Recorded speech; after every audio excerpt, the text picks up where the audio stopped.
797, всех приветствую. Макс Ветер и Эдуард на связи. Добрый день, да, был выходный в чешской кашеварочке. Женщины готовят сублимированные супы, каши, такие вот сладкие перекусы с чаем.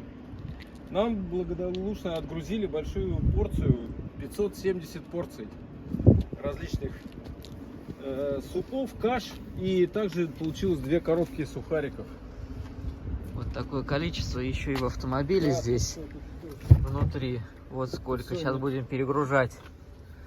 Все вот это вот, все каши, супы. Супер. Спасибо большое чеховской кашеварочке. Вот настоящие патриоты, которые делом помогают нашим ребятам. Да, делом. даже несмотря на то, что был 8 марта, 9 вышли, все ударно потрудились и приготовили такое большое количество супов, каш для наших бойцов. Спасибо большое, спасибо. Победа однозначно будет за нами, за такими людьми.